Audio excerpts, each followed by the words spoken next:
আসসালামু আলাইকুম রহমতুল্লাহ। আশা করি আল্লাহ তাআলার অশেষ রহমতে সবাই ভালো আছেন। অবশ্য আমি ফেসবুক লাইভে আসার আগে হেডলাইনে যে লিখেছি, লেখাটা আপনারা দেখেছেন। এবারে যে 2025 সালের এইচএসসি পরীক্ষার ফলাফল ঘোষণা করলো মাত্র 3 দিন আগে। এই ফলাফলে আপনি কতটুকু সন্তুষ্ট হয়েছেন তা আমি জানি না, তবে আমি মনে করি এটি পুরোপুরি একটা আমাদের জন্য সুখবর এবং ভালো রেজাল্ট। সারা বাংলাদেশে এবারের মতো ভালো রেজাল্ট আমি দেখিনি। বিগত সময়ে মনের খোরাক যাকে বলে, পড়াশোনা করেছে বাচ্চারা, পড়াশোনা করেছে আপনার ভাই বোন ছেলে মেয়ে, তবে মনের খোরাকটা পাওয়া যায়নি। এবারে কিন্তু মনের খোরাক পাওয়া গেছে। কেন সেটা বলেন? এবারের ফলাফলটা ফলপ্রসূ বরাবরই এসেছে। এবারে প্রমাণ হলো যারা পড়াশোনা করেছে তারাই পাস করেছে, যারা পড়াশোনা করেনি তারা পাস করেনি। এটির প্রমাণ এবার হলো। আপনি জাস্টিফাই করে দেখেন, নিজের বিবেক, নিজের বিচার এবং নিজের যতটুকু জ্ঞান বিবেক আল্লাহ দিয়েছে সেটা দিয়ে একটু বিশ্লেষণ করে দেখেন। আপনার বাসার পাশে বা আপনার বাড়িতে কেউ যদি পরীক্ষার্থী থাকে, তার পড়াশোনাটা একটু বিশ্লেষণ করেন।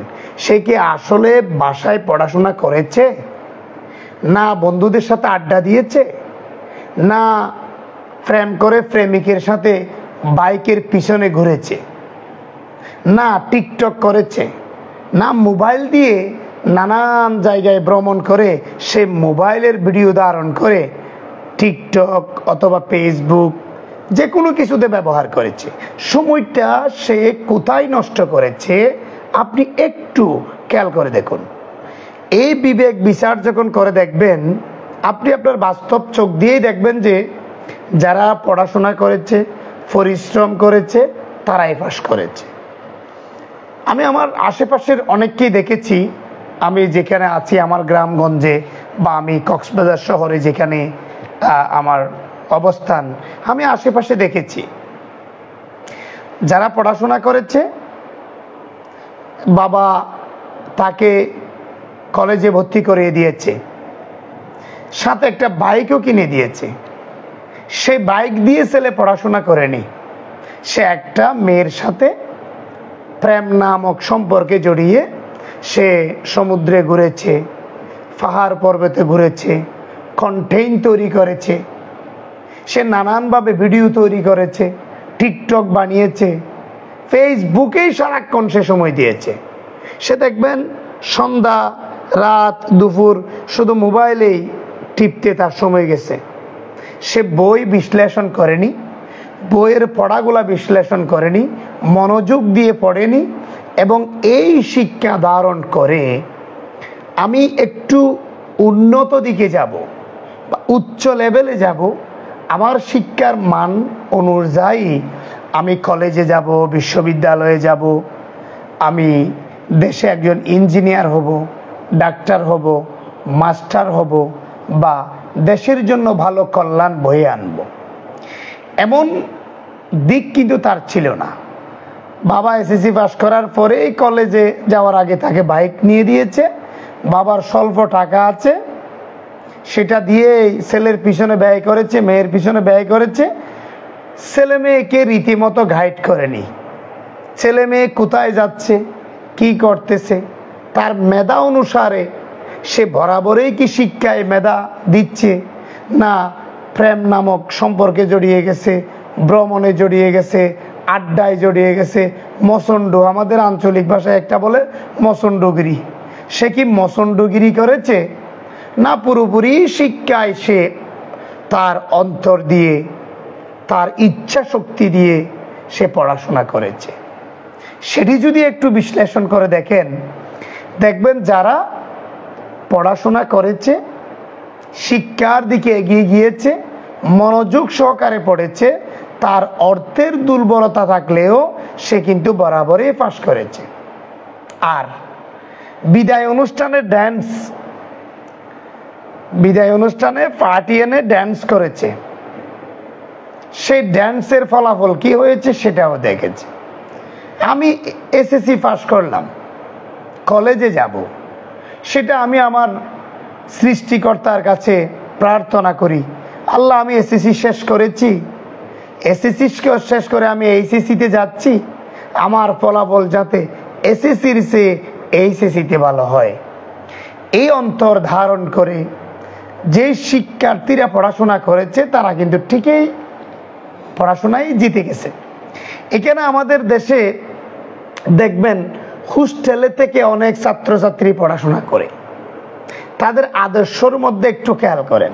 আমি বলবো রাজনৈতিক একটি ভিন্ন জিনিস, যে যার মতো রাজনীতি করবে, তার রাজনীতি করা তার একটা নিজের স্বাধীনতা, সেটা নিয়ে আমরা কথা বলবো না।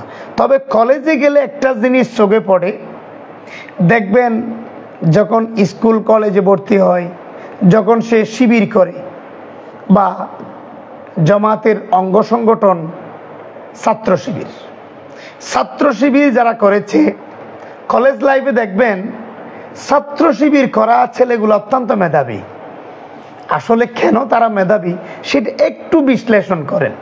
ছাত্র শিবির করা লোকগুলা 5 ওয়াক্ত নামাজ পড়ে, সকালে উঠে কোরআন তেলাওয়াত করে, যার যার ধর্ম অনুসারে সে ধর্মকে অনুসরণ করে, তারপরে সে প্রাইভেটে যায়, তারপরে সে কলেজে যায়, তারপরে সে রীতিমতো ক্লাস করে, ক্লাস থেকে এসে আবারও সেই রুটিন মাফিক, তার যে রুটিন মাফিক সে তার কাজগুলো আদায় করে, সে ধর্মীয় শিক্ষাও গ্রহণ করে, সে ধর্মের অনুসরণটাও করে, শিক্ষার বইগুলাও পর্যালোচনা করে। যারা বিশেষ করে আপনারা যারা কলেজে পড়েন দেখবেন যারা শিবির করে, শিবিরের অন্তর্ভুক্ত, ছাত্র শিবিরের অন্তর্ভুক্ত এই ছেলেগুলোকে একটু লক্ষ্য করুন, তারা পড়াশোনায় অনেক এগিয়ে। যার প্রমাণ ঢাকা বিশ্ববিদ্যালয় ডাকসু নির্বাচনে দেখেছেন শিবিরের ছেলেরা জয়লাভ করেছে। এটা কিন্তু আসলে তাদের কর্মের ফলাফল।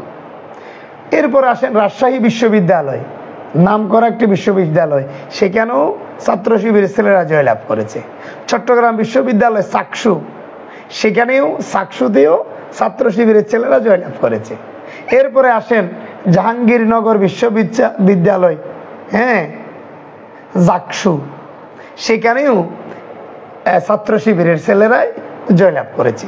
আসলে এটা যদি বিশ্লেষণ করেন, আমি শিক্ষার কথাটাই বলবো, যে যার রাজনীতি করুক সেটা তার ব্যক্তিগত কথা, সে রাজনীতি করতে পারে, তার একটা স্বাধীন অনুসারে সে যেতে পারে, সেটাতে আমাদের বাধা আপত্তি নেই। তবে বিশ্লেষণ করতে গিয়ে দেখবেন এই ছাত্র শিবির করা ছেলেগুলা খুব বেশি পড়ায় মনোযোগী, আদর্শে মনোযোগী, তারা এত বেশি কোনো একটা নোংরামিতে জড়ায় না বা আড্ডা দেয় না, বা নারীদেরকে নিয়ে ঘোরাফেরা, আড্ডা দেওয়া, প্রেম ভালোবাসায় জড়িয়ে আমোদ প্রমোদ করা, এই জিনিসগুলা থেকে অত্যন্ত দূরে তারা।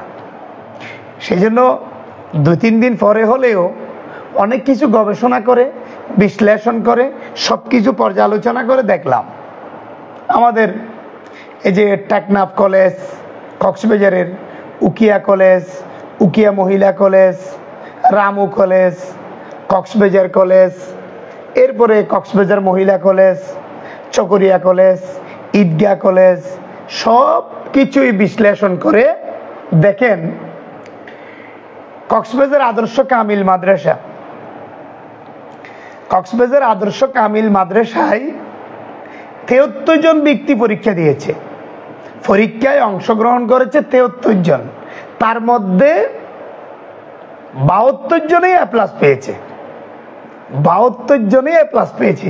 তাহলে হলো কি, 100% পাস, 100% তারা পাস, আনন্দের বিষয়। তাহলে সে তাদের গাইড ছিল ভালো। আদর্শ কামিল মাদ্রাসায় দেখবেন হোস্টেলে যে মেয়েগুলো আছে তারা কিন্তু বাবা ব্যতীত কারোর সাথে দেখা করতে দেয় না, ভাইকে ব্যতীত কাউকে দেখা করতে দেয় না, মা ব্যতীত কাউকে দেখা করতে দেয় না। কোনো আত্মীয় স্বজন, স্বাস্থ্য ভাই, জাড়াতো ভাই, ভুয়াতো ভাই কি গিয়ে কি তাদের সাথে দেখা করতে পেরেছে? পারে নাই।